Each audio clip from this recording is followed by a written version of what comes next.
What's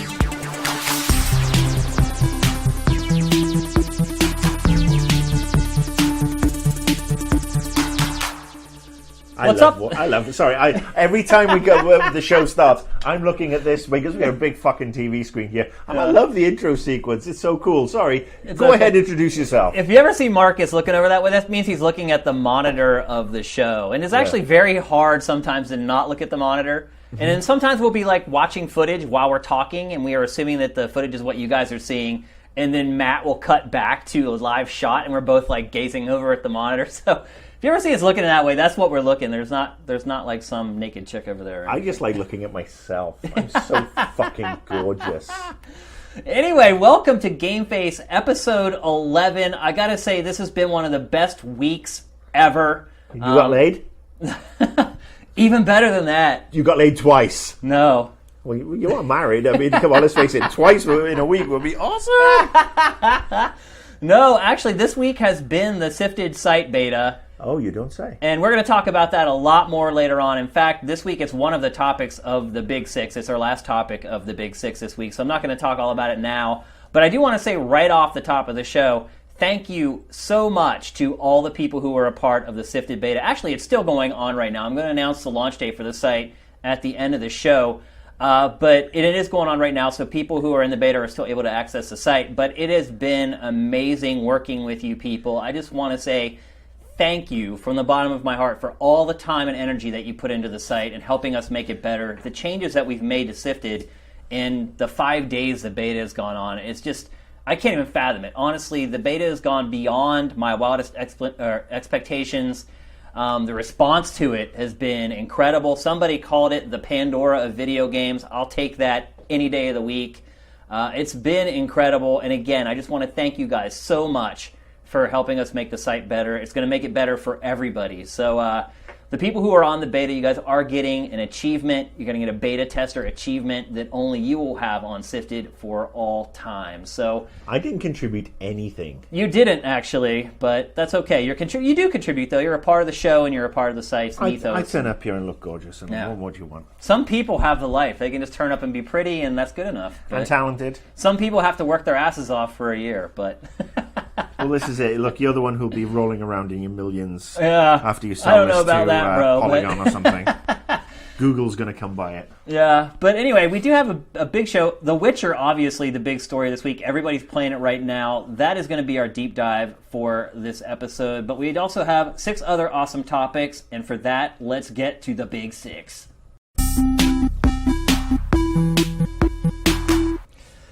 So, Marcus, I know you complain about Polygon a lot, but this first topic is I complain about Kotaku more. No, that's true. But you do complain about Polygon a good bit. But this first topic actually comes from Polygon. It was a feature that was written by, and I want to get her name right, Katie Chironis.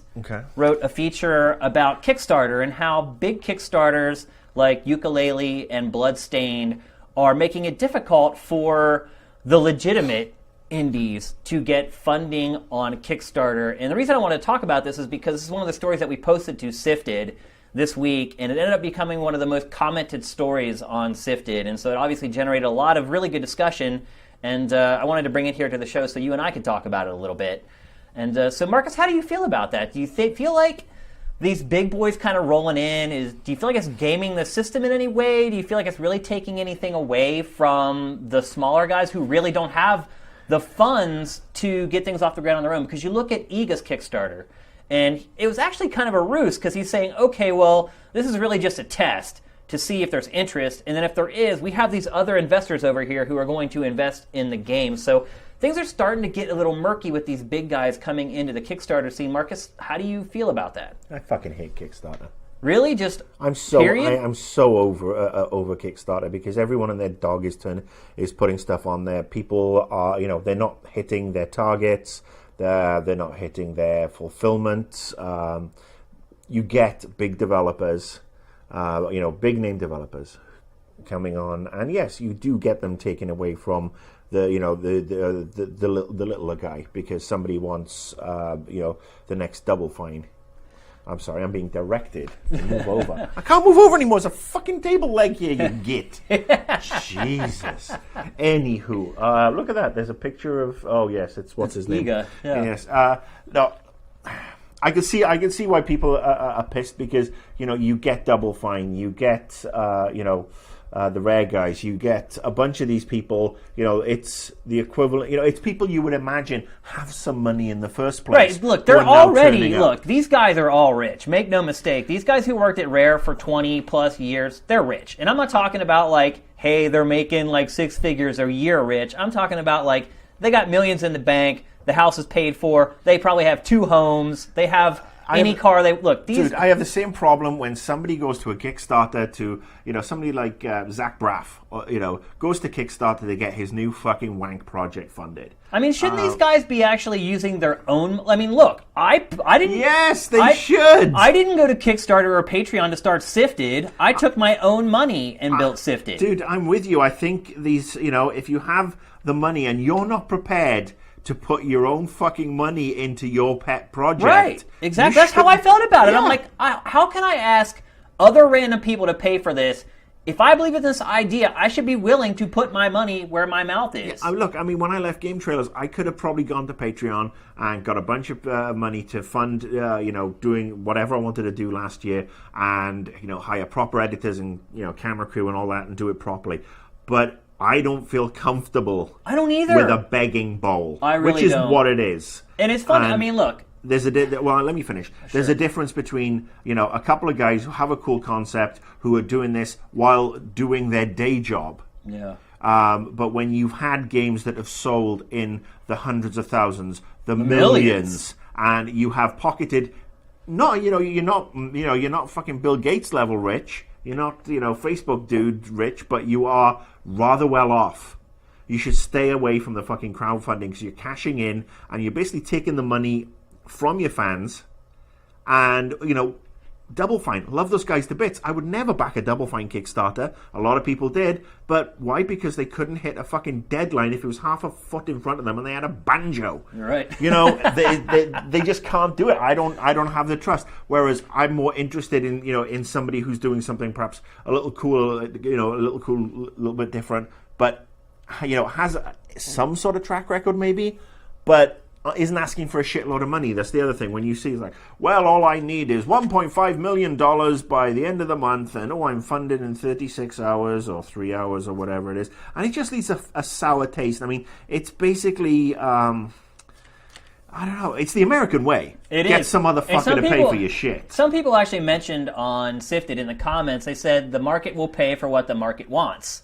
And that goes to what you were saying. It's America, it's capitalism or whatever, but let's face it, the market's idiots.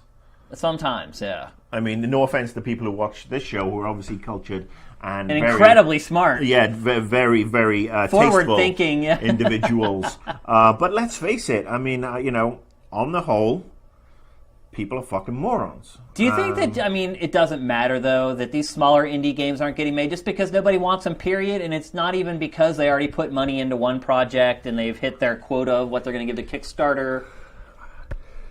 There's no simple answer to this, though, right? Yeah, I can bluster and say if I can hear Kickstarter all day. If at heart, and anybody who follows my Twitter feed will know, I'm a bit of a fucking socialist. I believe in a certain number of things, and I think equal playing field is always a nice thing to have. I am sick of seeing people with big games behind them. A name that they cash in on, not just in the game space, in every other space as well, and cashing in on that and taking money from their fans. And people will say, the fans are more than happy to give it. Though that's the thing. If the game wouldn't get made otherwise, and we're just paying up front, but then you get the supporters of that saying that, but then bitching about putting down money for a fucking pre-order, because that's what you're doing. You're putting down a pre-order for a game that you have no idea of the quality. You have no idea. So it's basically the flip side of the same coin. Only one side is like, I'm happy to back it, and the other side is I'm going to bitch away, and bitch and moan that they're taking my pre-order money, and I'm not getting this, and this for it, and blah blah blah blah blah. So Here's the thing about the game wouldn't get made otherwise. And that's a statement that a lot of people fall back on when they talk about Kickstarter. But the truth of the matter is when you're talking about these big developers, if they really wanted to make the game and believed in the game would get made. Because they have enough resources to make the frickin' game. Yeah, or it's called, find an investor, get a loan, and fucking, start... They don't need loans. They could just... Well, no, look, like I said, I know a lot of game devs who, not everybody has Sir Cliffington money. No, but somebody who has worked at Rare for 20-plus years and shipped literally dozens and dozens of... Look, I Marcus, know the wolves are not at the door. Look, the community manager who worked on Call of Duty is filthy rich. So... Dude, these people have money. If you ship successful games, you get rich. Even the people that are small on the totem pole get rich. Dude, not always. Think about it. The community manager from Call of Duty ended up starting his own studio. Still hasn't shipped a game or really shown his game. They closed the studio. Did it close? I think they closed the studio. But, so look, the lead developer on these games are making tons of money, man. Well, it depends on how your deal is structured. I mean, as somebody who spent a lot of time working on very successful video games, including, creating a brand name for a game like Ghost Recon. I was on the naming convention for that. Yeah. I'm getting jack shit for it, other than just... Well, you were on PR. You were not technically a part of the development team. I was actually product manager for Ghost Recon before I became PR. But again, it's one of those things. People know it as Ghost Recon. Yeah. And me and two other people sat down and went through that and basically created that name. Yeah. But again, we didn't contribute. Well, anything you do while you're working at the company becomes property of the company. Yeah. So look, there's a lot of people who do get hosed, and there are a few who parlay their influence into getting some money, getting money and getting this and that, and good luck to them. But yes, I am firmly of the school of thought that's put your money where your fucking mouth is, and stop relying on Joe Public. We're seeing it with media too now. I mean, there's lots of people who are leaving websites and doing Patreon. Not disagreeing. I will say that some of the people that I see on Patreon are fulfilling their side of the bargain and are producing a shit ton of content that people are really, really liking. But then I see other people who are like, well, I want $800, or whatever to produce 2 pieces of work a month. Yeah. I'm like, fuck off, will you? I mean, let's face it, there's a reason you're not getting hired by people. Nobody's got a fucking interest in what you have to say. I think my final thing on this would be that I just feel like these big developers coming into Kickstarter and taking the money, there's not anything per se wrong with it. I just feel like it's not in the spirit of what Kickstarter was founded for. It's totally in the spirit of Kickstarter. Kickstarter was founded to... Well, they're founders. All they care about is money. Make a healthy commission for, out of stuff, and then sell the site and make a shitload more money. So I'm in a very anti-capitalist mood today, I'm afraid. But, and people say, oh, well, Kickstarter is just it's the ideal socialist thing. No, it's not. It's a bunch of fucking pandering and fan love, and, the fucking cult of celebrity is ridiculous. That when people who already have a shit ton of money are getting money given to them to do something they should be doing and investing in themselves is fucking morally reprehensible. When we also have to have GoFundMe's so that people can pay for fucking cancer, get the cancer treatments. Yeah. Well, remember the potato salad or whatever that made $50,000. Yeah. There's people that I know personally at that time on Facebook saying, "Oh, my insurance is terrible," and they literally had cancer, and we're like, we have to file for bankruptcy because I can't afford my cancer treatments. And then meanwhile, people are giving $50,000 to potato salad. Or the fucking $800,000 to a pizza fucking company in Indianapolis or Indiana who doesn't want to serve gay people. Yeah. Look, at the end of the day, people are fucking morons, and at the end of the day, it's your money. You do with it what you want. You hopefully work hard for it and so on. But I have never given money on Kickstarter to somebody who has the money to fund that shit themselves. It leaves a bad taste in my mouth, and it does counter any ethos that Kickstarter was supposed to have of this socialistic movement to community fund stuff, because it's only community funding the big boys, and it's basically you're creating a new level of publisher and developer that is, they're not Activision evil, they're not EA evil, but I'm not saying they're evil at all, but at the end of the day, they're taking somebody else's money with no guarantee of success. Yeah, before we move on, just want to remind you that feature was very interesting and worth a read. It was written by Katie Charonis over on Polygon, so go give it a read. All right, next one. Let's talk about rebooted brands and, Need for Speed. Yeah. The game I first played on the 3DO when it was Road and Track Presents. Well, that was where it was launched on the 3DO. That's yes, where indeed. Yes. I first played it when I was working at Games World in the UK, the TV show. And I remember just thinking, wow, this is really cool, because it was like, FMV quality footage, and there wasn't really much of a game. Yeah. But it looked pretty. Yeah. But it's coming back again. Well, it never really left, so to speak. Need for Speed, I think after like the third one, it left. Yeah, well, I don't know. It left I think the a lot of building people, in my mind. Sure. I think a lot of people feel like the Underground 2 was the peak of the franchise. And as far as sales are concerned, the peak of the franchise was the game after that, the one that came right after Underground 2. I think it sold like 15 million copies or something like that. But here's the other thing. Like, this isn't the first time EA has said that they're rebooting Need for Speed. It's actually been done before. And then there was one year where they actually put out like 3 different games or something like that. Like, they put out like one was a sim, one was like an arcadey thing for the Wii. Like, they've pretty much done everything they can to this series at this point. Including a crappy movie. You're right. With Aaron Paul in it, from Breaking Bad to Breaking Sad. The only thing they haven't done is listen to fans, Marcus. Like, fans have been asking for Underground 3 for literally over a decade. Over a decade, people have been asking for this game.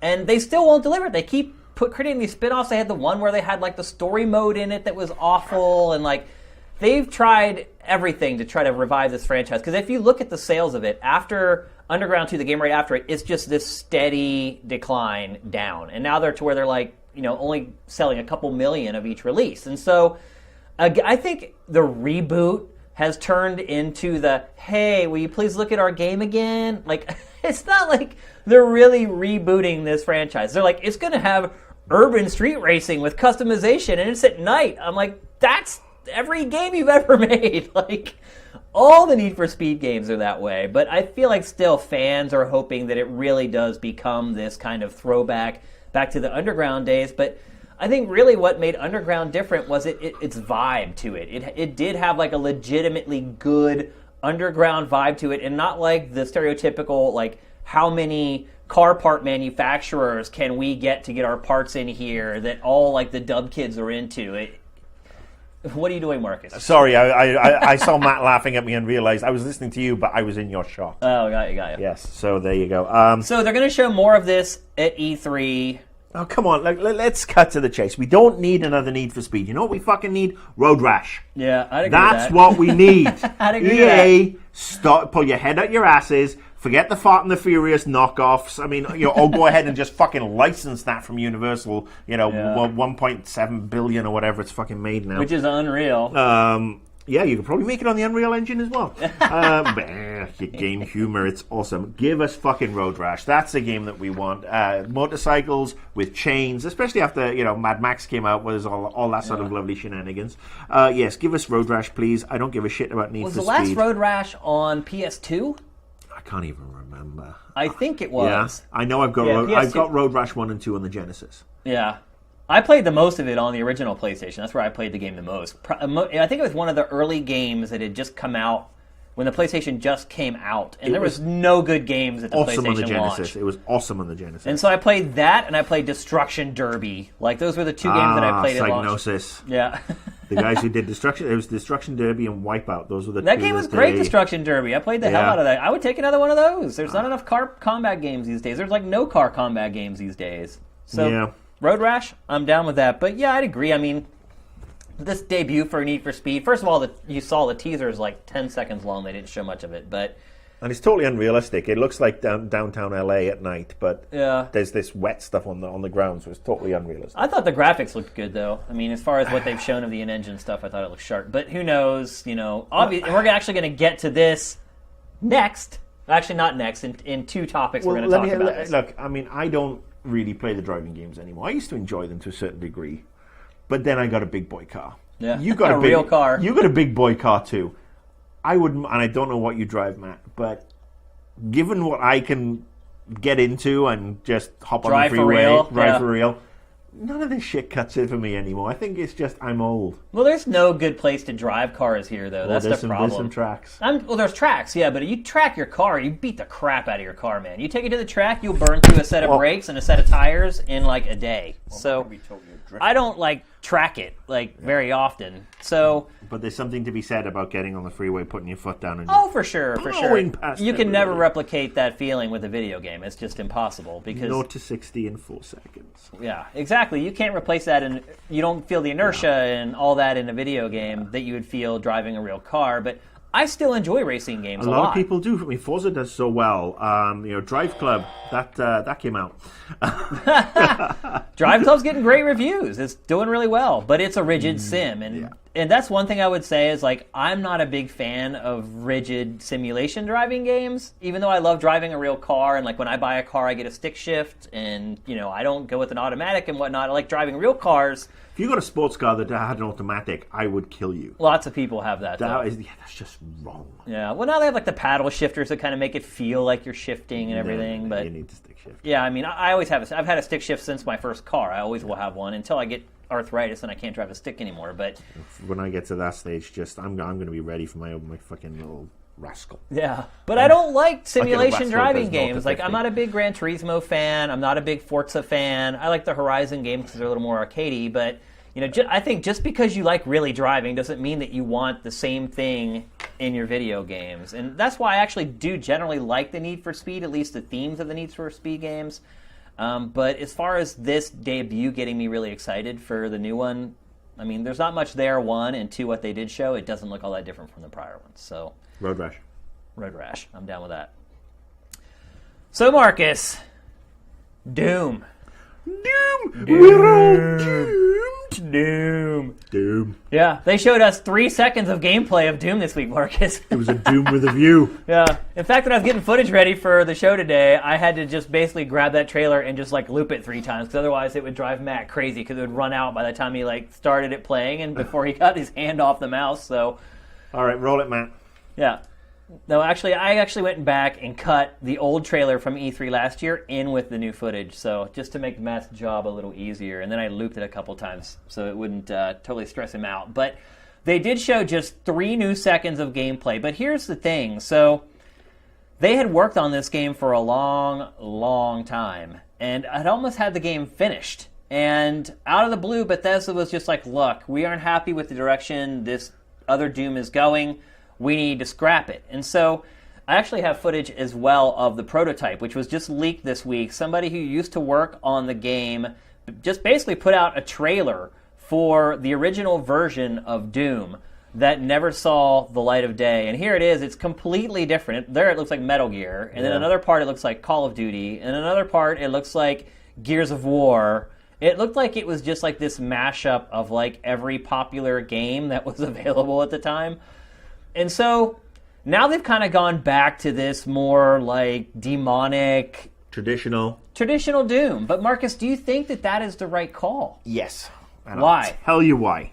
Because the original Doom is 3 million years old now. I think going back to its core and relaunching it, considering, we had Doom 3 a while back, which was a mixed bag. Yeah, I think that's probably the best way to describe it. Yeah, that might be charitable, yeah. But yeah, I mean, look, we've gone, 25 years since Doom came out? 20 years? Yeah. Yeah, it would have been about 3-4 years. Quarter century. Almost, yeah. And I played it the first time around. So did I. But to be able to go back, especially with the tech now and how gameplay has evolved, I am looking forward to seeing what Bethesda, who have a rather good track record. Yeah. Recently, I mean, you look at Dishonored, you look at Skyrim. I mean, I'm expecting more than perhaps just a regular, monster shooter, closet shooter like we got with Doom 3. Yeah. Yeah. I'm hoping that, this is a true evolution of the Doom, origin. And I mean, I think it's it's the thing I'm most looking forward to just before E3. I've got my pass for the pre-E3 event that they're doing on the Sunday, and I think that if they can deliver something cool for Doom and for Fallout 4 and Dishonored 2, I think they'll have a great E3. But I digress.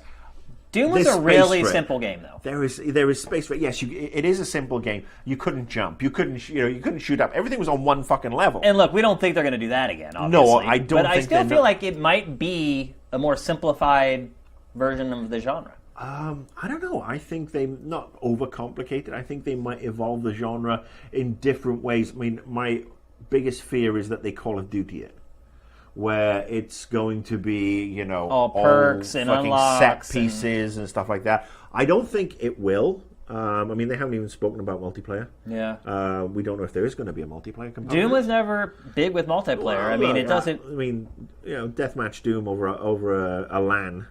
And that's the local area network, by the way. For you younger ones who are like, what? I couldn't connect via my iPad? I think they still know what LAN parties are. But yeah, I mean, the Doom 2 LAN parties, and what was the other one that Raven did? The Hexen. Yeah. That was another great one.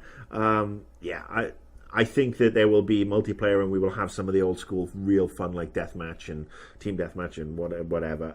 But yeah, I'm looking forward to seeing what the Marine has in store. I'm looking forward to hopefully being scared shitless, because now they can really do the horror aspect phenomenally well.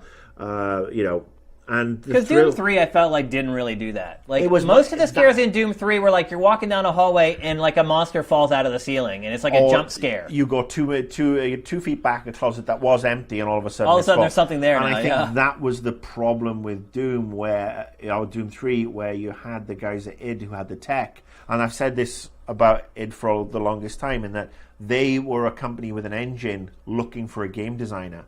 And Bethesda were a company with game designers looking for an engine. Yeah. And I think that's why it was always, a really interesting potential. And that all culminated in Rage, by the way. Well, I think, yeah. Which had its moments, but... Had its moments, and still looked better than Mad Max did a couple of E3s ago. Yeah. But yes, I think, with the current, with the new id Tech engine and some really savvy game design, I mean, how cool is it going to be to pick up a BFG for the first time? Oh, for sure, yeah. I mean, you see a horde of fucking imps coming at you, and I mean, there is going to be some real. That's the thing. I hope there's the scare moments in there. I hope that this is a horror FPS with lots of fucking action. I hope there's lots of enemies, because that's the aesthetic of Doom that I feel like it needs to get in there. It needs to have a lot of enemies, and they need to rush your ass. Because that's what I think of when I think of Doom. It's like, it's not just like one enemy, I kill him, then I walk 50 feet, here's another one. It's like, they're coming. And like, you better be fast, you better have reflexes. Like, it needs to be a Twitch shooter. Well, it's not horde mode all the way. I mean, you'll have the sections of quiet where, before you get to somewhere crazy, because you were going to want to build up that atmosphere, and then all of hell, literally, unleashes. But I think that if they can strike the balance between the action that we want and the just ramping up the horror, that's going to be cool. I'd agree with that. All right, let's talk about. Well, we're just talking about graphics, and we've talked we're going to talk about the Witcher in a little while. But let's talk about the newest trend in gaming, and it's not Gamergate, it's graphics bait and switchgate. Yeah. Why do we all? Gate. What the fuck? Why is everything a gate? Why is everything a gate? Because of Watergate. That was the name of the fucking hotel. I know, isn't it crazy? I know I'm paraphrasing now from somebody. Somebody I watched earlier this week. Somebody very funny. I can't remember who. Probably John Oliver. But yes, I mean, it's Watergate Hotel. Yeah. It's not. It's not there was like a controversy over water. Perhaps it's Jon Stewart or something. Yes, let's forget the fucking gates. Yeah. And graphics bait and switch, and Witcher 3 has come out, and people are like, well, it doesn't look as good as it did when we first saw the teaser 3 years ago. Following on from Watch Dogs, which came out, and obviously people are like, it doesn't look as good as the first time we saw it at the Sony press conference. Following on from Killzone, which was, it doesn't look as good as the first time we saw it at the PS3 press conference. Yeah. And as ad nauseum ad infinitum since the beginning of time. Thus the phrase bullshots and all all that other stuff. Yeah, I mean, people are complaining that The Witcher is downgraded. They've downgraded the PC version in particular to sync up with the PS4 and the Xbox One version. Now, we have 3 people here who are playing The Witcher 3 at various stages within the game. I myself have only just started. But and all different platforms. 2 different platforms. Yeah, you guys are playing on PS3. PS4. PS3, that would be awesome. I know my version is better than PS3. And I am playing on PC. Right. I am playing on my Razer Blade Pro with everything pretty much cranked up, not quite to Ultra, but it's pretty gorgeous looking considering. Yeah. It looks good on PS4 as well. There's no doubt about it. But if you look at, there's tons of comparison videos floating around right now for this. And if you look at those comparison videos, first of all, I don't know how these people did it. We're showing some of it right now. I don't know how these people went into the actual game that they bought and then went back to that trailer and found these exact trails to be able to record this footage. I started thinking about doing it myself, and I was like, no way in hell it would take forever to find. But look, these people have actually found the exact locations in the real game that they showed in that initial trailer. And you can see, there's a big difference. There's a lot less detail in the final game. There's a lot more detail in the trailer. And actually, the developers at CD Projekt went on record this week and said, yeah, you're right. We did have to cut some stuff back. And yeah, in some ways, we do regret what's happened. But what they really said they regretted was showing this footage in the first place several years ago. So, Marcus, think about it. I never do. Video game trailers are an advertisement for video games. They're promotional materials for games. So imagine you're a car manufacturer and you're about to sell a car in a couple years and you put out footage of that car driving down the road and the car comes out a few years later and it doesn't look like the car that was on the road in the advertisement that you put out to the public. And look, I'm not talking about these road and track photographers who go and hide in the woods and take photos of test laps. I'm talking about officially put out media of that car. And then people go to buy the car at the dealership and it doesn't look anything like the car that they thought they were going to buy. You couldn't get away with it. But with games, this happens all the time. Well, games is the only industry where we have such a convoluted, long reveal to release strategy. When a trailer... For most games. Some games will be like, hey, here's a trailer, now it's out. Well, that's the exception rather than the rule. But yeah, we're announcing this 3 years in advance, and it'll come out sometime in 3 years, or say it'll be out in 2 years, and now we're delaying it. And things are always going to change. Shit, you just look at the movies. We're getting more and more trailers. And, the Avengers trailer, there were scenes in that trailer that were cut from the final film. Yeah. And people are like, what? But it happens. You have to make decisions that allow you to actually ship the fucking game in the first place. Now, let me just share a little trade secret with you that, as somebody who spent a lot of years PRing this stuff, when you have an initial trailer, it's not from the game. It's all mocked up. It's mocked. And, we talked about this last week when we saw the Ubisoft reveal of Assassin's Creed Gore Blimey Governor Chim Chimney. They had pre-alpha footage on there, which is bollocks. Yeah, that was a lie. The stuff you will see, if a game is coming out in 2 years, you're not seeing the game. Yeah. Right now. You're seeing a pre-rendered, or there may be, a version that they recorded in a basic version of the engine, got a little bit of vertical slice, we like to call it. Yeah. Because it's basically, it contains as many of the features as they hope to put in, all polished so much that you could literally squeeze your zits in them, and then put out there in trailer form, heavily edited, color corrected, photoshopped. It's basically a Kim Kardashian photo. Yeah. That's what you're looking at. This is what happens.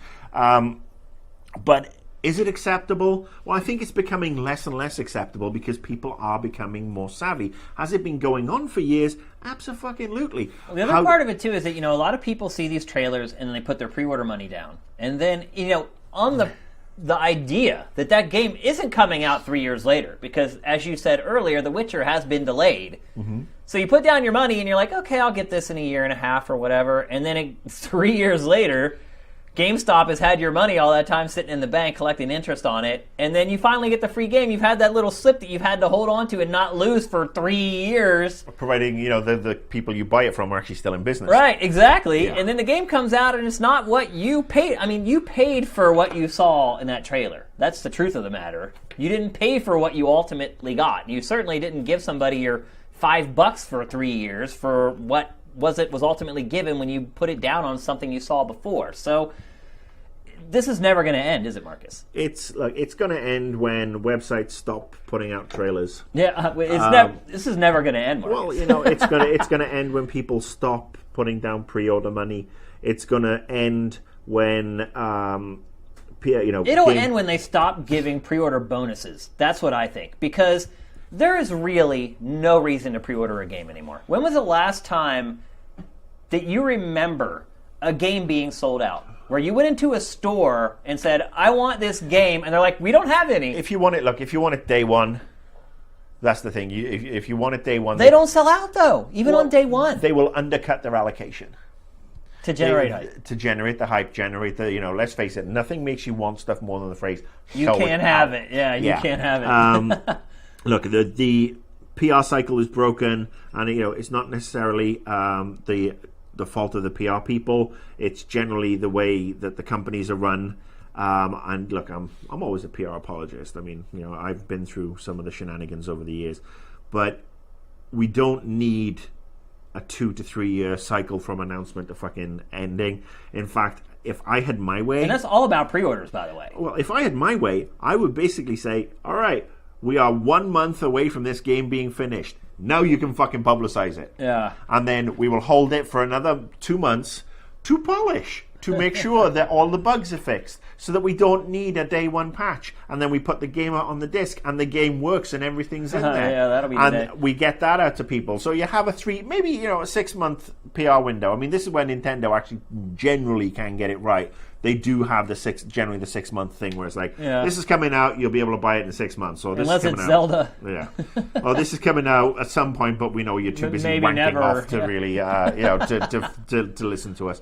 But yeah, anybody who is feels betrayed by a final game after looking at a trailer from 3 years ago, I've got a Patreon you can fund, by the way, because you're obviously happy to give your money away. And I think it's one of those things that you just have to be more savvy. You can't trust anything. You certainly can't trust a game now looking like it's supposed to.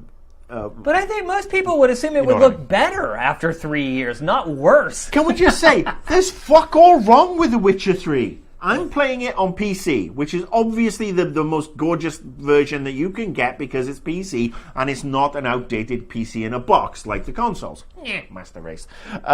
Look, but I mean, the PS4 version looks great. Looks really good. Yeah. The Xbox One version is an option. But the PC version really does look really well. Like I said, I'm running on a fucking Razer Blade laptop that I bought a year and a half ago, maybe. So, I mean, it's not the most ultra cutting edge tech, but it still is a gorgeous looking game. Oh, for sure. And this is the thing. There's only so many things that you can actually put onto a disc or cram into an engine without more shit breaking.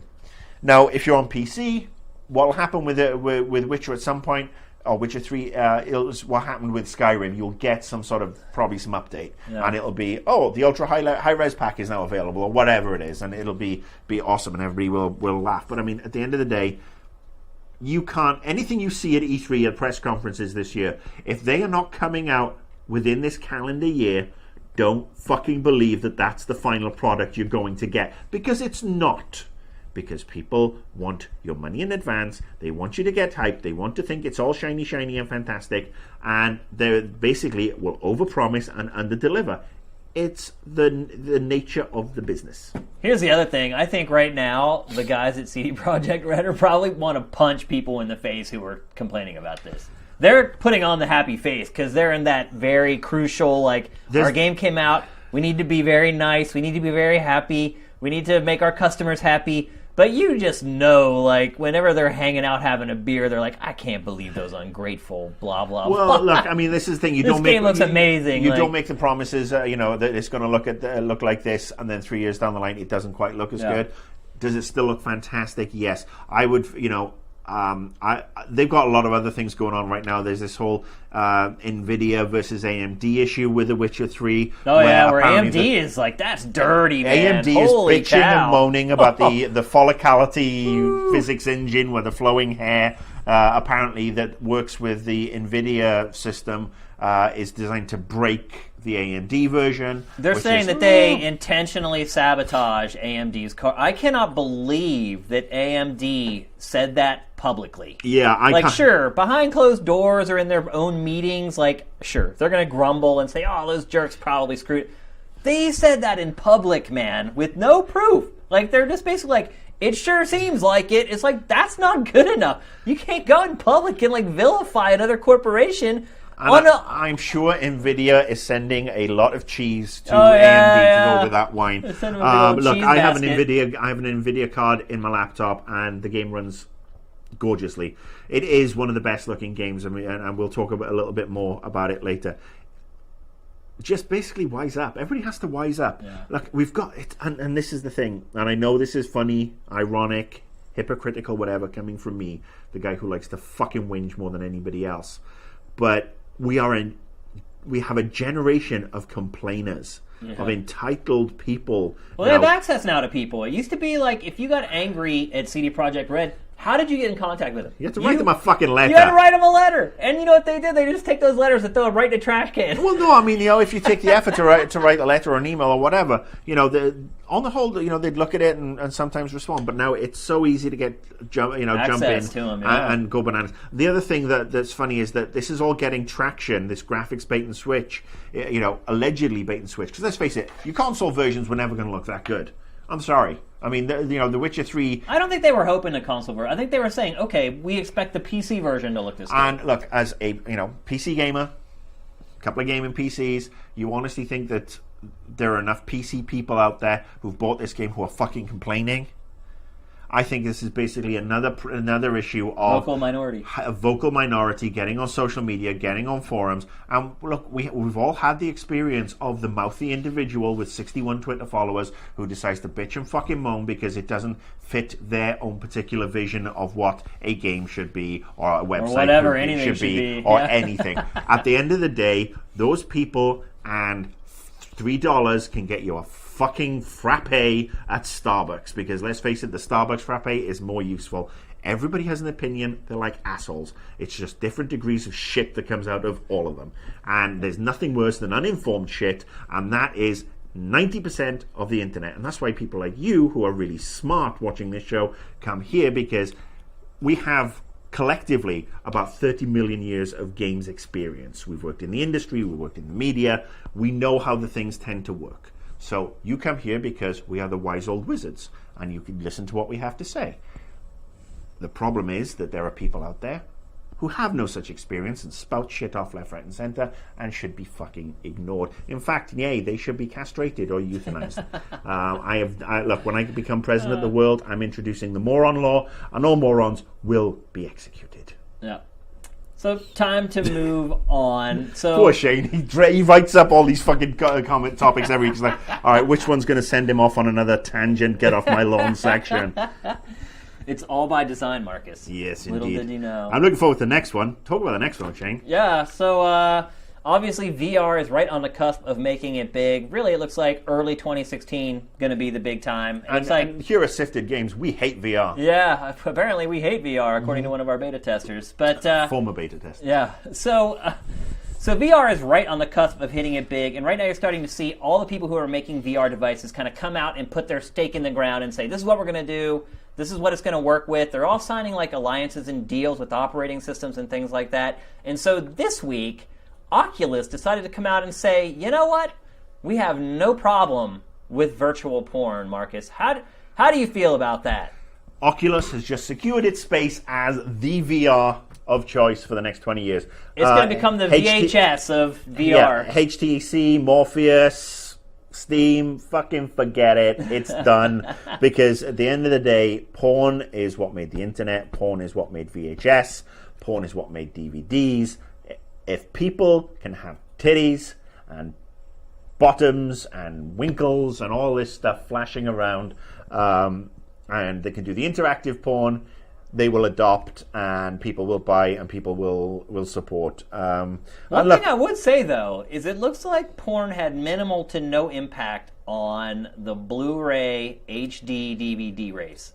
Well, I think that's because the internet was so popular at the same time. I think nobody wants to see porn in HD. Oh, I beg to differ. There are lots of porn sites out there, so I've been told, that offer a HD option for a very nominal fee, allegedly, having spoken to a couple of friends about this.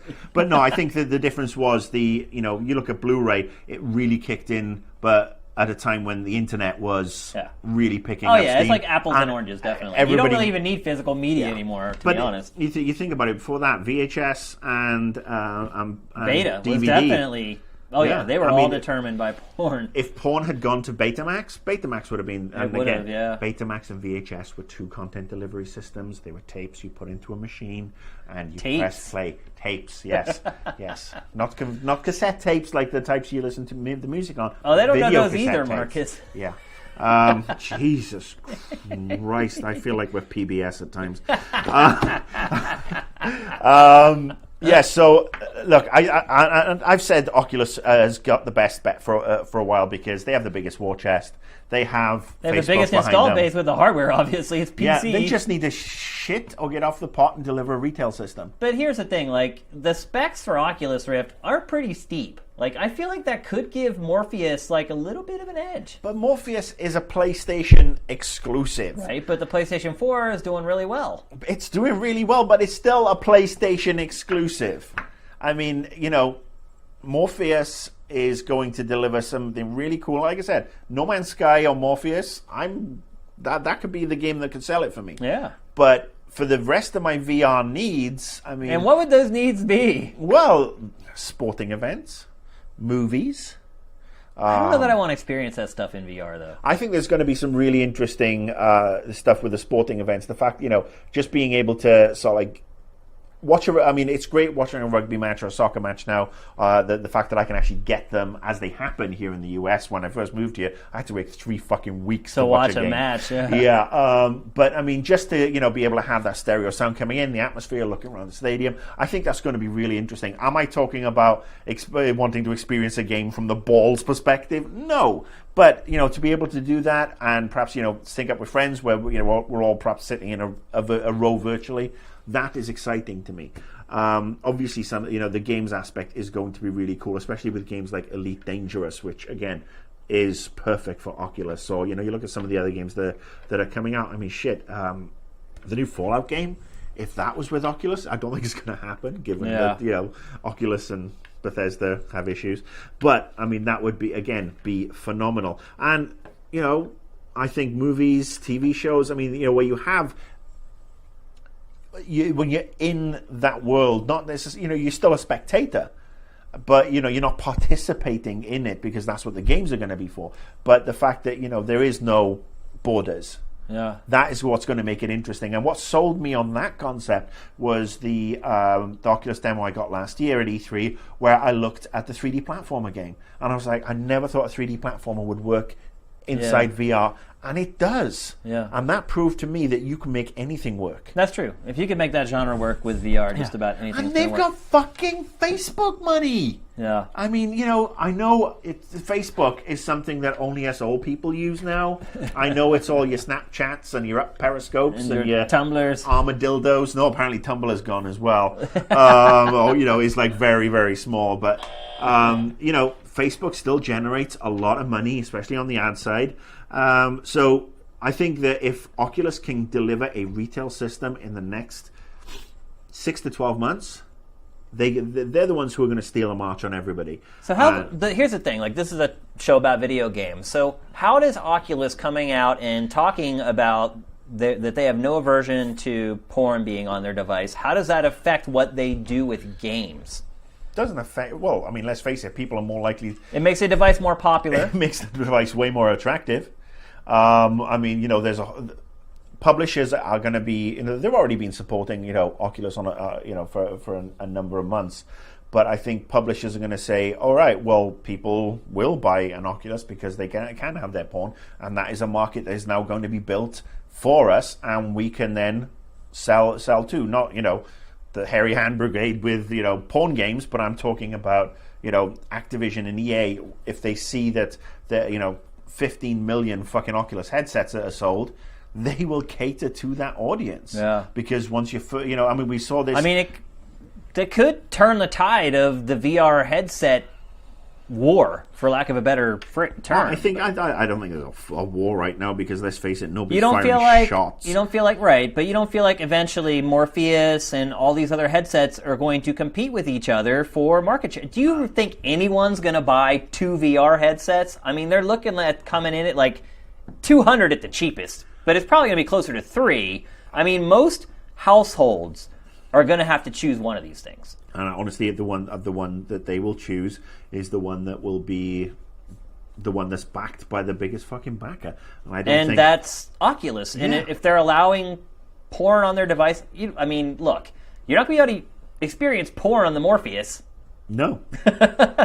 Maybe there's some anime tentacle. I mean, you have a closed system. There's some type of a web service where it works, but it's not going to work like it does on Oculus, where the platform's open and they can actually create things specifically for the device. And look, I mean, the really exciting thing for me is I've got this idea for a splash guard for your Oculus Rift that I'm going to put into Kickstarter, and that's how I'm going to make my millions.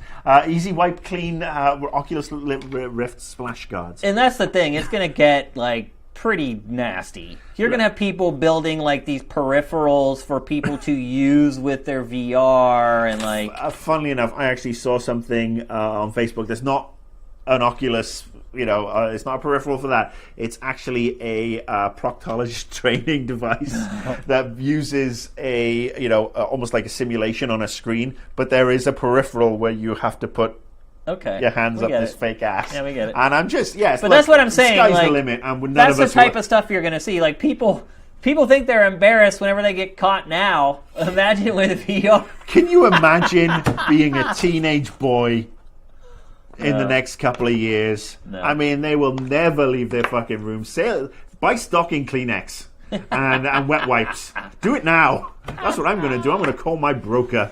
But yeah, look, I got no problem with that. I got no problem with it's only going to help games, honestly. Yeah. I mean, it's just going to make the install base for whatever device bigger, and it's going to incentivize developers and publishers to make games for it. Let me just say, I don't have a problem with most versions of porn. I mean, I'm European. Most versions. Well, look, I mean, there's some stuff that is just way too gross and illegal, and but I mean, I don't have a problem with sex. Like I said, I'm European. We have more of a problem with fucking violence than sex. So yeah, I mean. I'm not from a culture that demonizes the naked human form. I think that's even changing in America now. Slowly. Not fast enough. Yeah. But anyway, yes, VR porn, A-OK for Oculus. That's what it says on the schedule, and I am A-OK with beer. All right, so let's go from Oculus porn to something a little closer to Shane's heart. Shane, we haven't talked about the Sifted website launch yet for a while. Yeah. It's been weeks since we discussed it. The beta has been going on, or the beta, as I would have said a long time ago. God, I've become so Americanized.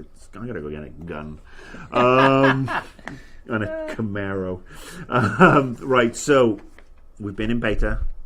There's been a lot of really good feedback. Yeah, amazing feedback. There's been some interesting feedback. Yeah. It's time for the launch update, Shane. It is. You've got to hit us with that date, Shane. Yep. So, are you going to hit us with that date, Shane? I am going to hit you with that date. Okay, well, you get lost in my beard. So here we are. My name is Marcus B, and welcome to the live announcement of the launch of Sifted.net. It's not going to be announced now and then launching in 3 years, because that's not how we roll.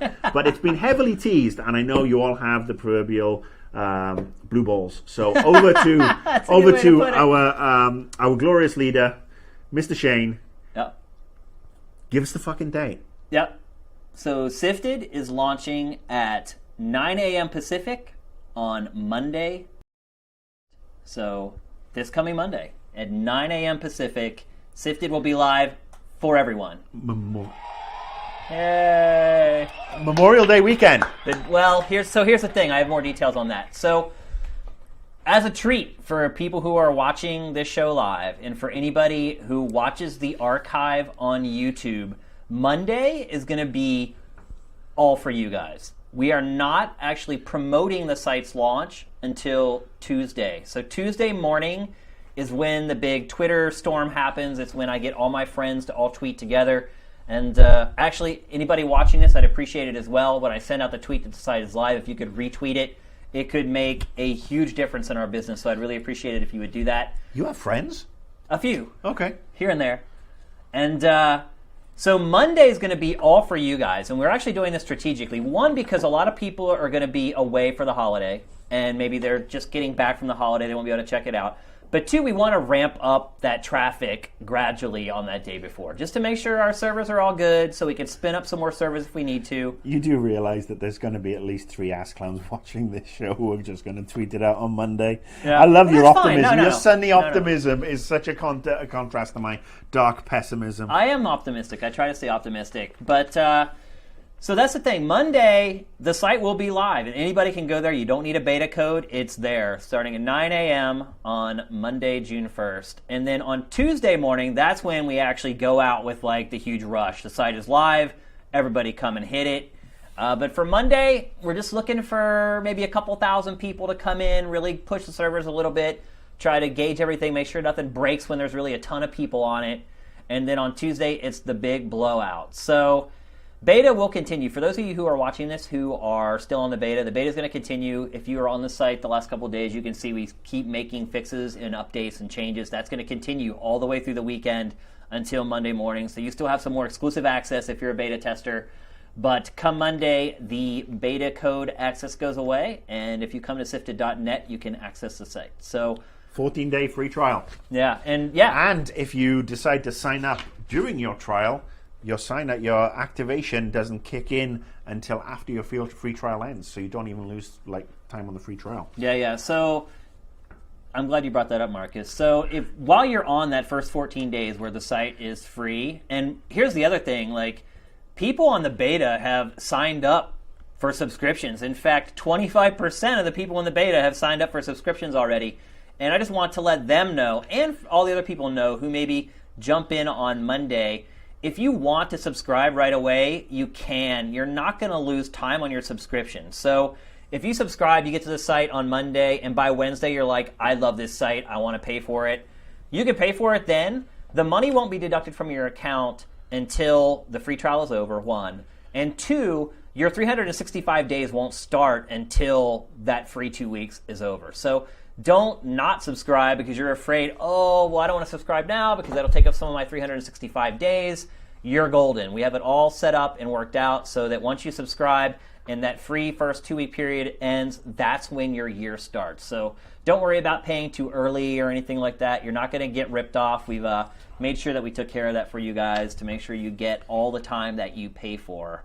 And that's pretty much it, man. I just wanted to get it all out there. Sifted.net, live, 9 a.m. Pacific. Everybody come, have fun. I know all our beta testers are loving it so far. I hope you guys love it too. This has truly been a labor of love for me. I've got to say that my eyes teared up a little bit the first time I saw people on the website, because you got to understand, I've worked on this thing for over a year, never made a penny, putting money out, not making any money. And to see people using this thing and to immediately get positive feedback from those people, and not even just positive, it's really been glowing, and I've been kind of overwhelmed by it. Again, I just want to thank all the beta testers who have worked on the site. You guys have made a world of difference to the site, and everybody's going to reap the rewards of that. Everybody who goes and visits it on Monday, they're not even going to realize all the stuff that you did, but I will always know. And he will know because he's got your addresses. I just want to say thanks again to all you guys. You guys have done a great job, and keep it up. We've still got the whole weekend to continue improving the site. I think all the fixes are done at this point. There's really no bugs left. It's really just adding really cool features that a lot of the users have been recommending. So we're going to keep cranking through the weekend and get ready for that big launch on Monday, and then the big worldwide blowout on Tuesday. Can people friend you on the site if you got your profile? Yeah. So what's yours? Are you at Dinfire? can people friend you? I'm Shane. Oh, you're Shane on Yeah, the see, site. I built the site, so I get to take Shane before everyone else takes it. Oh, okay. Well, I took Annoyed Gamer. You took it? I thought you wanted to get rid of that moniker. Yeah, it's my Twitter feed and everything. And Yeah. let's face it, I'm a grumpy fucker. Yeah. And you wouldn't let me put Annoyed Cunt in there, so Yeah. there we go. Here's the thing about your aliases, or alii. I don't know what the plural of that is accurately, but so let's say you guys sign up on Monday or Tuesday, and you check it out, and you're like, oh, I don't really want to pay for this yet. Here's the thing, like, we won't wipe your account. Your account will stay on the site for forever, or until the site goes away, or whatever happens to the site. But your username will only be held for 60 days from when either your free trial runs out or from when your subscription runs out. And obviously that's because we don't want people signing up and just hoarding names. You know, people just jumping in saying, I'm going to take John or whatever. I think I might have to go and register for something else and just do all my sweary names. Well, I mean, look, you can get Marcus. If you just want Marcus, like, you can get it. So, you know, there's not many websites you can go to and just get your first name. Well, there you but go. only when you launch a new site can you do this. So. Today's Twitter poll, should I go and re-register at Sifted as Marcus, having already taken Annoyed Gamer? Because I don't want anybody else taking Annoyed Gamer. Yeah. Or should I just stick with the AG? Because it'll be the only way AG lives on, by the way, because it's dead. Yeah. But anyway, all right, well, I think, Shane, good job. About fucking time. Yeah. Took your time. Seriously. Hey, I didn't take my time. I worked my ass off. I know. I only had so much budget and money, so I couldn't have this huge team of people. And between just a few of us, you and Brent have done a fantastic job. Everybody's looking forward to it. So, thanks, man. boom. Appreciate it. Your hands are cold. Jesus I freeze in here. You're always Christ. like I'm sweating. I freeze in this studio I'm every from a tropical time. environment. Anyway, let's go. We have a trailer of the week. We have a trailer of the week, and it's for Density. No, it's for Destiny House of Wolves expansion. Marcus, this thing's been getting some pretty good reviews in comparison to the first expansion in particular. This one's actually bloated with content, and there's some new story stuff, and there's some new competitive stuff, and there's new... The only thing that really they didn't add is raids, which is, of course, everybody complained there was no new raids, but they gave everything else. So this is the launch trailer for Destiny House of Wolves. When the Fallen sought to destroy us, I protected the reef. In the end, we showed them mercy. They met that mercy with betrayal. Now, they will feel my wrath.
To the Guardians. Let the hunt begin.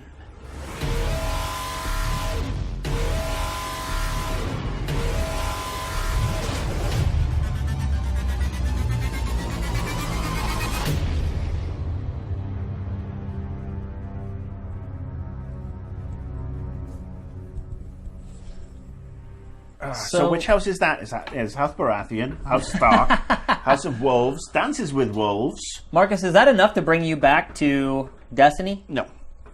Me either. Look, I tell you why. I've said this before. I don't like being held hostage over multiplayer gaming by having to pay a fee to Sony or Microsoft. And I know it's like, oh, well, you get these free games. As a wise person just said, you get $1,100 million worth of free games a year. I just think that multiplayer gaming should be free. And I just, it's the little militant spoiled by the bastard in me. PC. Yeah. Anyway, I played it for a while. I made that argument back when Xbox Live launched. Yeah. It's like, wait a minute, I've been playing PC games online for free all these years. Like, now I got to pay? Yeah. But I mean, obviously, eventually you get over it, right? Nope. I let my Xbox One, my Xbox Live Gold fucking thing expire too. I think it was an easier argument to make before Steam existed. But now with Steam, I mean, Steam's pretty much every bit as good as Xbox Live, and it's free. I was on the MSN Gaming Zone. That was awesome. That is old school right there. Yeah. All right, so our deep dive is going to be Witcher 3. All three of us have been playing it. When I say all three of us, I'm talking about Matt as well. Matt is going to jump in. He is mic'd up today. Hello. Can you hear him, everybody? Hopefully you guys can hear Matt. Check the comments. Can you guys hear Matt? Can you hear me out there in internet land? We had a camera, but it broke. Yeah. Because Matt's too good looking. No. He really is. He's not my level good looking, obviously. But, well, who is? No, not many people indeed. I mean... The other fun thing about this mic is now you can hear me click the mouse, I think. I can hear like... Oh, yeah. When you're running the TriCaster. Yep. Okay, we're getting messages saying you guys can hear him. All right, so let's talk about the Witcher 3. Matt was actually supposed to be on camera today as well, and he will be for next week's episode. But what happened was our GoPro that's going to be shooting Matt, the batteries died in the middle of the show. I heard it go beep, beep, beep, and I was like, I guess he's not coming on again. But he will be on the show next week. But let's talk about The Witcher. So, first of all, let's all talk about how much we've played. I'm about 12 hours in.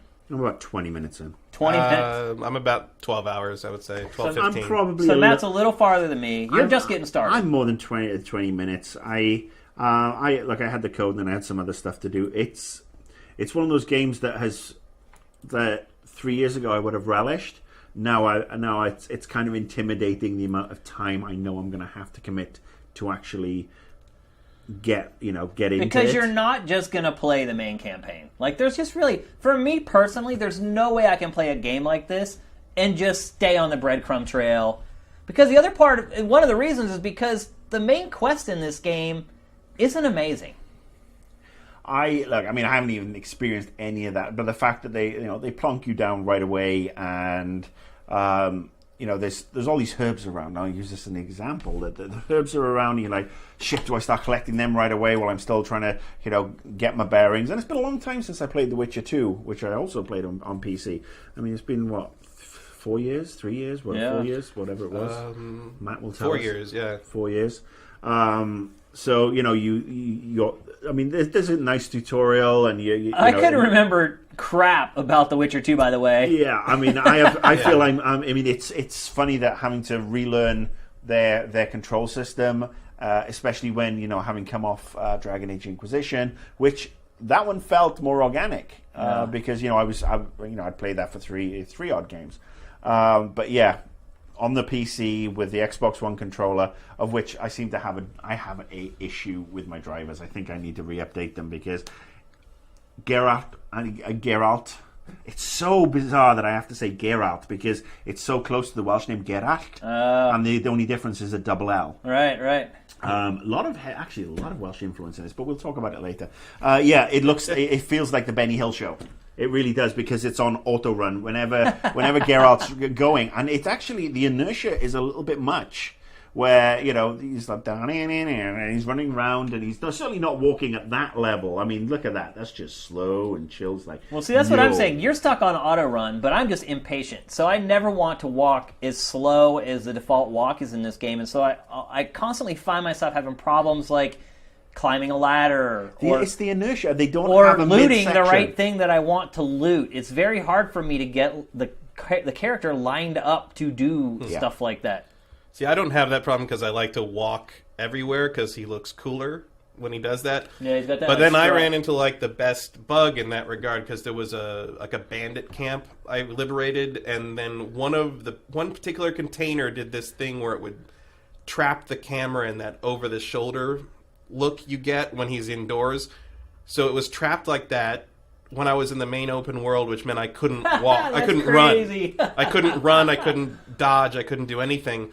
And then I fast traveled, didn't fix it. Loaded the game, didn't fix it. Restarted the system, didn't fix it. I had to reload an earlier save and I redid it over and over until I found out don't loot that one container.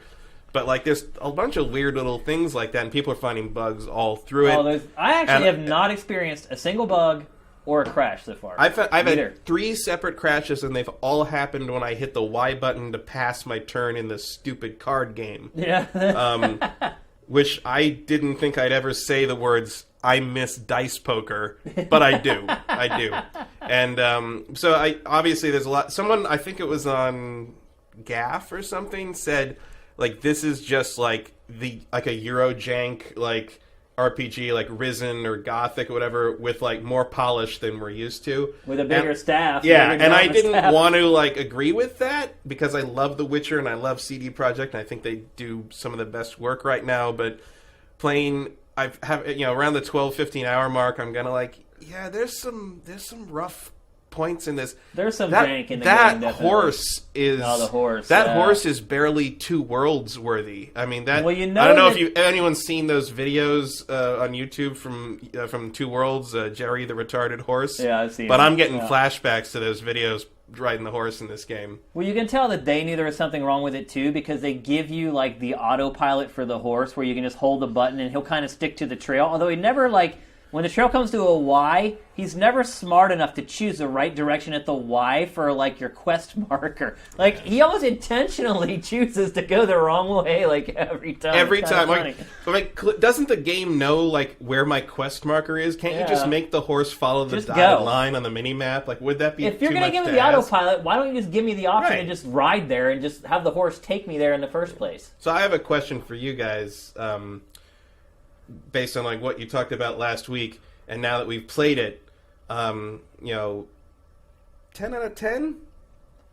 I would not give this game. I mean, look, I haven't finished it. Again, I'm only 12 hours in, which apparently some reviewers have said that's halfway, but I don't believe I'm at halfway at all. I don't think so. It's hard to pass judgment, but I mean, based upon what I've played right now, like on a traditional review scale, it's like around an 8. I've got to give it a couple more hours. I mean, everybody knows that I have my 3-hour limit, and basically, if the game sucks me in the first 3 hours, I'm good to go. But Matt, you are the Witcher guru. I am the Witcher Mark. You're the Witcher. You're a big fan of the franchise. Yeah. You played Witcher 2 4 times. Is that what 4 times through. I have every collector's edition of it. I have like Euro only collector's editions. I have. It's safe to say you're a fan of the game. Yes. Bit of. So where would you rate it?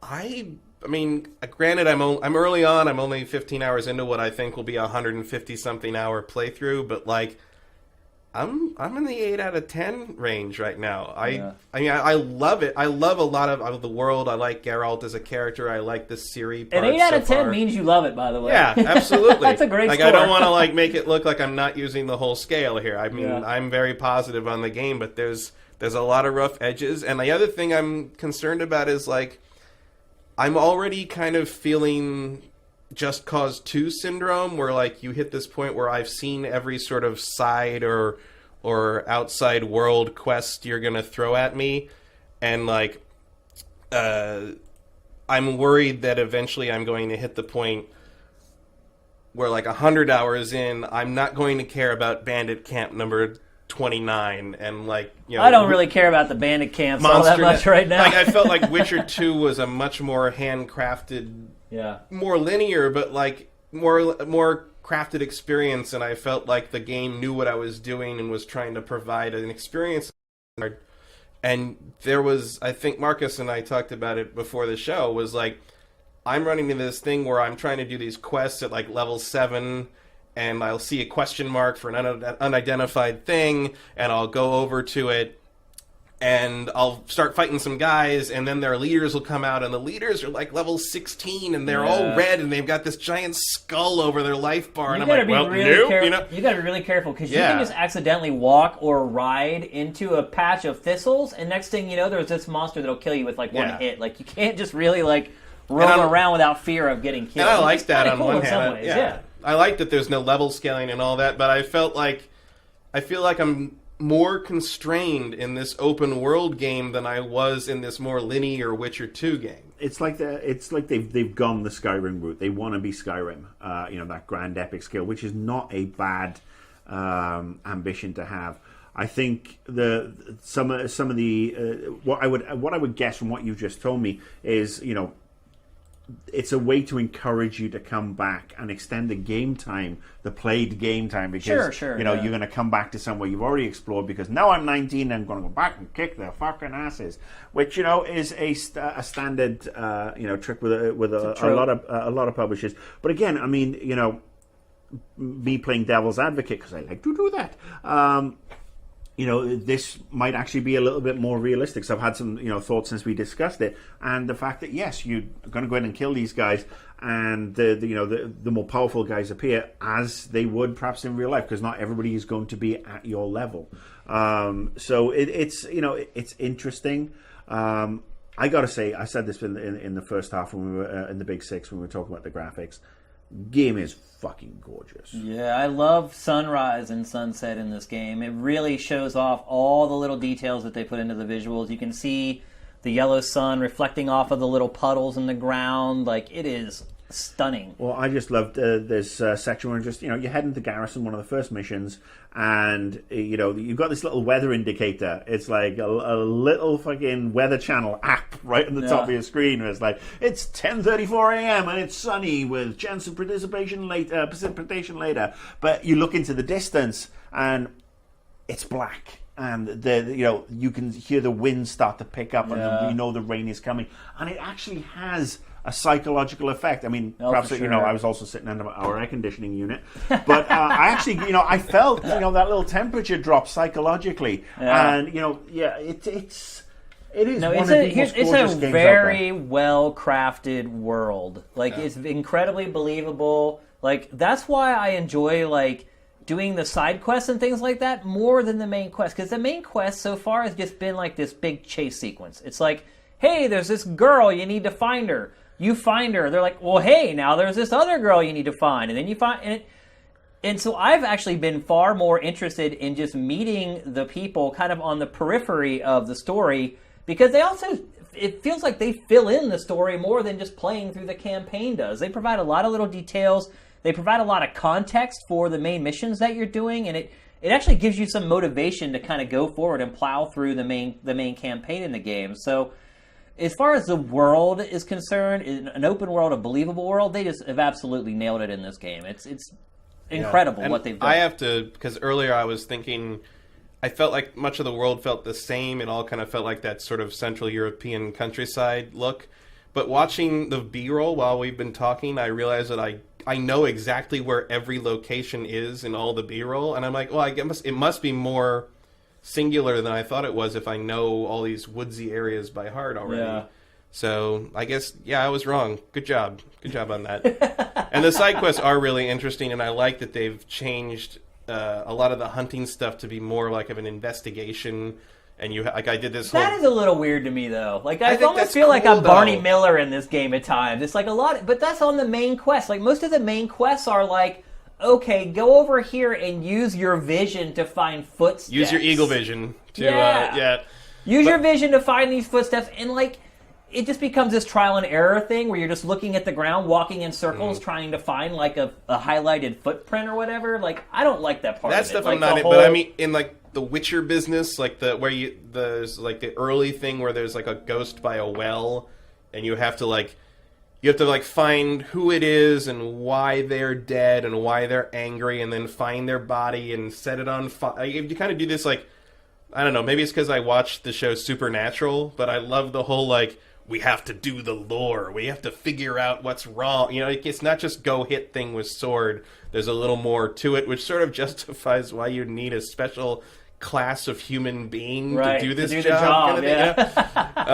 So I dig that. I like what they're doing. They're trying to make it a more involved process. But like you say, they fell in love with that so much that he's constantly using the Assassin's Creed Witcher sense to like track everything. I just feel like they're making me a private eye at parts. And this guy is like a badass. He's Batman. Yeah. He is a little bit like Batman. Yeah, you're right. What about the combat? So, I think the combat. I mean, I've had limited experience with the combat, but the combat actually does. It takes a little bit of getting used to if you're used to perhaps more other systems or playing with different classes. 'Cause I generally don't play the up close combat stuff when I play RPGs. I generally play. You're a ranged character. I'm ranged or more magic focused. But I think it's the heavy attack, the light attack, and the parry roll. It does. Don't roll, by the way. The roll is the worst thing you can do.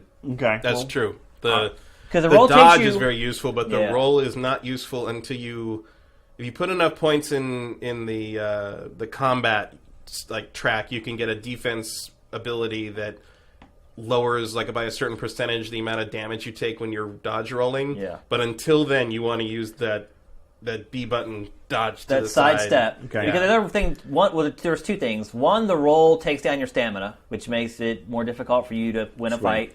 The other thing is it takes you way far away from the enemy. The only time I use the roll, the only time I use the roll is when I am trying to get away from the enemy. Like I'm almost dead, and I'm like, oh crap, I need to get away, and I'm going to run away. But if I'm actually engaged in combat and trying to sidestep an attack, just tap it's circle on PS4, and for you that would be the B button, I guess. So it's a little sidestep, and even though sometimes the attacks actually still hit your character, it won't do any damage, and you're right there to start with your combo. Well, I like the parry, which also acts as a preemptive counter attack. Yeah. It's again takes a little bit getting used to, but it does remind me in a good way of Arkham Asylum. Yeah. Where when the Batman combat was actually a little bit more than just where it didn't get overcomplicated. It wasn't oversimplified, but it wasn't overcomplicated. Yeah. And I got to say, look, the magic powers again take a little bit of getting used to. Because I'm old now. I mean, it takes a while for me to figure out which button to pull up a wheel and stuff. But the Jedi mind trick. Yeah. I fucking love that. I mean, I half expect. I try not to use the Jedi mind trick. But it's awesome. I mean, I feel like it's going to hurt my character at the end of the game if I've used the Jedi mind trick too much. It's probably completely irrational, but I try to never use it. I am half expecting at some point in the game I'm going to use it perhaps one time too many. And your brain's going to explode. Well, Geralt is going to say, these are not the droids you're looking for. Because, that's just the only thing that's missing. Because, he makes a little sign with his hand and the little, incantation appears or whatever. But, that's kind of a fun little thing. I keep on losing my microphone. Don't cross your arms over your microphone. But the other thing I would say about the combat. People look at my boobs all the time. The other thing I would say about the combat is that when I first started playing it, I would jump in. And I don't know, maybe it's because of all the other action games I've played or whatever. I would just jump in and then slash, try to step and dodge, and I was getting annihilated. And what I found is that it's much easier to just keep your distance, roll in, attack twice, roll back out, let him go through his animation routine. You said I go do the. That's why I'm saying if you're trying to dodge, I like being from a distance and letting them come. It's that old tactic of if you're defending, have the higher ground, exhaust the enemy, so they have to. The worst is when you have to fight humans that have crossbows. That is another tactic I would recommend is kill them first every time. And let's face it, you can't stealth. And that's the other. There's no stealth. That was the bone of contention that we discussed. And I can't remember if this was in Witcher 2, if there was a sneak attack. No, there was a horrible forced stealth sequence, but there was no. There is no way to assassinate enemies in this game that I've found so far. Anyway, it's you can sneak up behind a guy and he won't know you're there, but you have to engage him to kill him. You have to hack him. Which is pretty ridiculous. You have to engage him. It's hello, I just snuck up behind you. How are you? And not want to kill you. I do appreciate that the game is super willing to just kill your ass if you're too aggressive or too... I've only died once so far. I've died a few times. One time I was just an idiot and I rolled off a cliff trying to fight a guy. Fall damage in this game is pretty extreme. But there's some, even drowners or whatever, monsters on your level, they'll take your life bar down quick if you're not careful. They do. They hit you once, your health will go way down. But I've only died just the one time, and it wasn't even during the Griffin boss fight or anything. I just got, like you said, you fell off a ladder, didn't you? No, but I got caught against a tree by 3 guys, and I couldn't get away, and they just hacked me up and killed me. So sounds like a party. So let's go. We're running out of time here. So let's just say, Marcus, you haven't played a ton, but would you recommend people buy this game? I can't recommend anybody buys this game yet, but I can't not recommend that they don't buy the game, if you know what I mean. Ask me next week. I'll have played more, and it'll be interesting that where I will be, and I know you guys will be further ahead. But if it makes it beyond the 3-hour limit, you can follow my Twitter feed. In fact, I will probably tweet out this weekend if I like it or not, because it's a holiday weekend, and I'm hoping the wife will let me play some games. Yep. I think you'll find that if you like if you like the prior Witcher games, go buy it. Don't even hesitate. If you like open world RPGs like Skyrim, go buy it. You're gonna love it. I would say there's a difference between this and Skyrim. Oh, for sure. But you don't want them to be the same. No, you don't want them to be the same. But don't go in expecting a Skyrim. It's a markedly different style of game. It's got a different vibe to it, for sure. It's like not all swords and sorcery games that have dragons are the same. Yeah. But if you're on the fence and you don't typically like games like this, and you're like, is this the game that transcends that and puts it over the top for you? I would say no. I would agree with that. It's not going to change your mind. Yeah, this is not a game that you're like, I really didn't like Skyrim, or I didn't really like any of the Elder Scrolls games, or any of those type of games, but maybe this is the one that I'm going to like. It's not it. But if you really want to play like a medieval dark fantasy cross between like Gandalf and Batman, this is the only game in town. Well, I'd also say if you haven't played Witcher 2, and let's face it, Witcher 2 is now more easily accessible than ever, especially on PC. The specs have obviously dialed back, and Good Old Games has sales all the time. I would go to GOG.com and see what the price is on Witcher 2, and maybe just give that a little try and use that as an amuse-bouche, if you will. Yeah. So I think that's it. That's going to wrap it up for the show. I will see everyone, and I mean everyone, on Sifted.net on Monday, and I will be there. I will be jumping in the comments to talk with you guys. It's been really fun just talking to the beta testers. We have a custom-built comment system, and they've been really good at really honing that. So follow us on all our social channels. You can see our handle there at the bottom of the screen. I should probably also mention that this is the last week that this show will be archived on YouTube, at least on a weekly basis. Beginning next week, and it'll still be free, obviously, because there's a 2-week free trial when Sifted launches. But beginning next week, if you want to watch the show, you're going to have to come to Sifted.net to watch it. Sign up.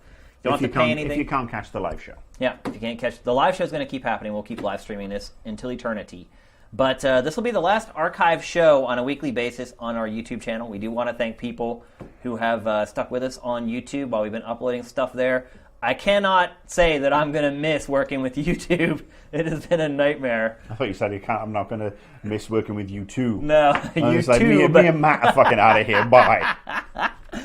But so next week's archive will be on Sifted.net and not on our YouTube channel. If you have subscribed to our YouTube channel, we will be dropping content here or there on the channel. We'll probably drop game evals every once in a while for big games so you can see what we're doing. Anytime we launch a new show or something, we'll probably put an episode of it up there so you can see what we're doing.